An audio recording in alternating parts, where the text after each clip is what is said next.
Hello guys, ఈ వీడియోస్లో వచ్చి మనం ఏం చూడబోతున్నామంటే ది కేటీవీ అనే ఛానల్లో మన కార్తిక్ పిల్లై సార్ వచ్చి మయూత్రాస్ ఎండి సార్ బెయిల్ గురించి అప్డేట్ అనేది ఇచ్చారు.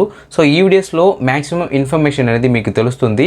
మయూత్రాస్ ఎండి సార్కి ఎప్పుడు బెయిల్ అనేది ఇస్తారు, మయూత్రాస్ ఎండి సార్ కేసుని ఫైల్ చేశారా లేదా, మయూత్రాస్ ఎండి సార్ కేసు అనేది ఎప్పుడు హియరింగ్కి రాబోతుందని ఫుల్ డీటెయిల్స్ వచ్చి ఈ వీడియోస్లో నేను మీ దగ్గర ఎక్స్ప్లెనేషన్ అనేది చేయబోతున్నాను. సో ఈ వీడియోస్ని మీరు స్కిప్ చేయకుండా చూడండి. అండ్ ఆల్సో ఈ వీడియో లింక్ని మీ టీం మెంబర్స్ అందరికీ షేర్ చేయండి, ఎందుకంటే ఈ ఇన్ఫర్మేషన్ అనేది వాళ్ళకి యూస్ఫుల్గా ఉంటుంది. ఓకేనా? సో లేట్ చేయకుండా రండి ఇప్పుడు ఈ వీడియోని స్టార్ట్ చేద్దాం.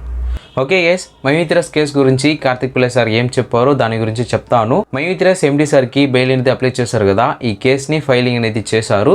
సో స్క్రీన్లో మీరు ఫైలింగ్ నంబర్ అనేది చూడొచ్చు. సో ఇక్కడ చూడండి, ఫైలింగ్ నంబర్ అనేది మీకు ఇక్కడ క్లియర్గా ఉంది. సో దీన్ని మీరు చూడొచ్చు. అండ్ ఆల్సో హియరింగ్ డేట్ అనేది ఇంకా వాళ్ళు అనౌన్స్మెంట్ అనేది చేయట్లేదు. ఈ వీడియో ఎండింగ్లో నేను మ్యాక్సిమం హియరింగ్ డేట్ అనేది ఎప్పుడు వస్తుంది అని ఒక ఎగ్జాంపుల్ తోటి నేను చెప్తాను. సో దానికి ముందు ఎందుకు ఇలా డిలే అనేది అవుతున్నాయని నేను ఎగ్జాంపుల్ తోటి మీకు చెప్తాను. ఇంతకు ముందు ఇలా 1 or 2 డేస్లోనే హియరింగ్ డేట్ అనేది కన్ఫర్మ్ చేశారు, బెయిల్ అనేది రిజెక్ట్ చేశారు. కానీ ఇప్పుడు మయూత్రాస్ ఎండి సార్కి బెయిల్ అప్లై చేసి 1 వీక్ అనేది అయిపోయింది. ఇంకా ఎందుకు హియరింగ్ డేట్ అనేది కన్ఫర్మ్ చేయట్లేదు, హియరింగ్ డేట్ అనేది ఎప్పుడు వస్తుంది, ఎప్పుడు మన మయూత్రాస్ ఎండి సార్ వచ్చి బయట వస్తారని చాలా క్వశ్చన్స్ అనేది మీరు అడుగుతున్నారు. సో దీనికి ఫస్ట్ నేను ఎగ్జాంపుల్ తోటి నేను ఒకటి చెప్తాను. సో ఎవ్రీ కోర్టులో మనకి పోర్ట్ఫోలియో అనేది చేంజ్ అవుతుంది, ఎవ్రీ కేసులో మనకి పోర్ట్ఫోలియో అనేది కంపల్సరీగా చేంజ్ అవుతుంది. ఇది ఎందుకు చేంజ్ అవుతుందంటే కేసుని వెంటనే క్లోజ్ చేయాలంటే జడ్జి వాళ్ళని అప్పుడప్పుడు వాళ్ళు చేంజ్ చేస్తారు. ఇప్పుడు మన మయూత్రాస్ కేసులో కూడా ఆ పోర్ట్ఫోలియోని చేంజ్ చేశారు. సో ఇంతకుముందు మన మయూత్రాస్ కేసుని హ్యాండిల్ చేసింది ఎవరంటే విజయలక్ష్మి అనే జడ్జి వాళ్ళు వచ్చి ఇంతకుముందు మన కేసుని హ్యాండిల్ చేశారు. ఇప్పుడు ఈ కేసుని ధనపాల్ అనే న్యూ జడ్జి వచ్చి హ్యాండిల్ చేస్తున్నారు.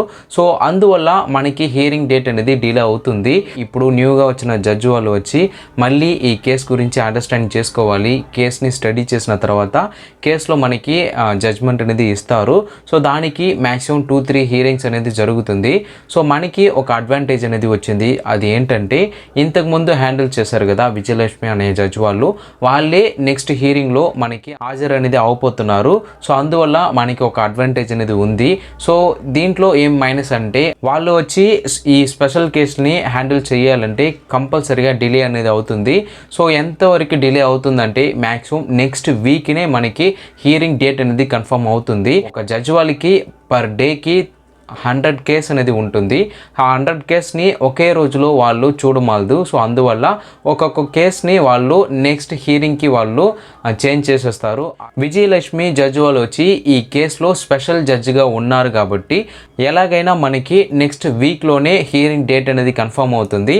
హియరింగ్ డేట్ వచ్చి ఎప్పుడు రాబోతుందంటే మ్యాక్సిమం థర్స్డే, ఫ్రైడే అలా మనకి రావచ్చు. సో అలాగా మన మయూత్రాస్ కేసుని విజయలక్ష్మి జడ్జి వాళ్ళకి వచ్చి థర్స్డే నుంచి ఫ్రైడే లోపల ఇస్తారు. సో మ్యాక్సిమం ఆ రోజు మనకి హియరింగ్ డేట్ అనేది కన్ఫర్మ్ అవుతుంది. సో ఇప్పుడు వరకు వచ్చిన ఇన్ఫర్మేషన్ ఇదే. సో ఈ వీడియోస్లో మీకు అందరికీ ఫైనల్గా నేను చెప్తున్నది ఏంటంటే మయూత్రాస్ కేసులో డిలే ఎందుకు అవుతున్నాయంటే మన మయూత్రాస్ కేసులో జడ్జి వాళ్ళని చేంజ్ అనేది చేశారు, అందువల్లనే ఇంత డిలే అనేది అవుతున్నాయి. నెక్స్ట్ వీక్లో మనకి కేసు హియరింగ్ అనేది వస్తుంది. పాత జడ్జి వాళ్ళని మనకి హాజరు అనేది అవుతారు. మ్యాక్సిమం నెక్స్ట్ హియరింగ్లో మన ఎండి సార్కి బెయిల్ అనేది కన్ఫర్మ్గా దొరుకుతుంది. కానీ హియరింగ్ డేట్ అనేది ఇంకా అనౌన్స్మెంట్ చేయట్లేదు. మ్యాక్సిమం థర్స్డే నుంచి ఫ్రైడే లోపల హియరింగ్ డేట్ అనేది రాబోతుంది. అలా వచ్చిందంటే ఆ రోజు ఏం అప్డేట్ వస్తుందో దాని గురించి నేను మీ దగ్గర షేర్ చేస్తాను. దయచేసి ఇన్ఫర్మేషన్ని మీరు తెలుసుకున్న తర్వాత కమెంట్లో వెళ్ళి న్యూగా ఏదో ఒక స్టోరీ అనేది నేను రాస్తున్నానని దయచేసి మీరు బ్యాడ్ కమెంట్ అనేది ఇవ్వకండి. సో అఫీషియల్గా నాకు ఏం ఇన్ఫర్మేషన్ వచ్చిందో ది కేటీవీ అనే ఛానల్లో కార్తిక్ పిల్లై సార్ ఏం అప్డేట్ అనేది ఇచ్చారో దాన్ని నేను మీకు ఇక్కడ షేర్ చేస్తున్నాను. సో దయచేసి దీన్ని వినండి. మయూత్రాస్ మెంబర్స్ అందరూ కొంచెం ఓపికగా ఉండండి, ఎందుకంటే మీరు ఒక ఆవేశంతో మయూత్రాస్ కంపెనీ మీద కేసు అనేది వేశారంటే కంపల్సరీగా ఈ కేసు అనేది ఇంకా డిలే అవుతుంది. మన అందరికీ పేమెంట్ కావాలంటే మయూత్రాస్ కంపెనీ ఫస్ట్ ఆఫ్ ఆల్ వచ్చి బయట రావాలి. సో వాళ్ళు బయట వచ్చిన తర్వాత కంపల్సరీగా వాళ్ళు మయూత్రాస్ మెంబర్స్ అందరికీ పేమెంట్ అనేది ఇస్తారు. సో ఇలాంటి హోప్ తోటి మనం వెయిట్ చేయాలి. సో మనం అందరికీ ఫినాన్షియల్గా చాలా ఇబ్బంది అనేది ఉంది. నాకు కూడా ఇబ్బంది అనేది చాలా ఉంది. నేను కూడా మైత్రస్ మెంబరే. లాస్ట్ జనవరి నుంచి నేను విత్డ్రా చేయట్లేదు. సో వెయిట్ చేయండి, మీకు అందరికీ పేమెంట్ అనేది వస్తుంది. నాకు కూడా పేమెంట్ అనేది కావాలి. నేను కూడా ఫినాన్షియల్గా చాలా కష్టంలో ఉన్నాను. అందువల్ల మైత్రస్ మెంబర్స్ అందరికీ నేను చెప్తున్నది ఏంటంటే వెయిట్ చేద్దాము. మైత్రస్ ఎండి సార్ బయట వచ్చిన తర్వాత మన అందరికీ కంపల్సరీగా ఒక గుడ్ ఇన్ఫర్మేషన్ అనేది వస్తుంది. ఓకేనా?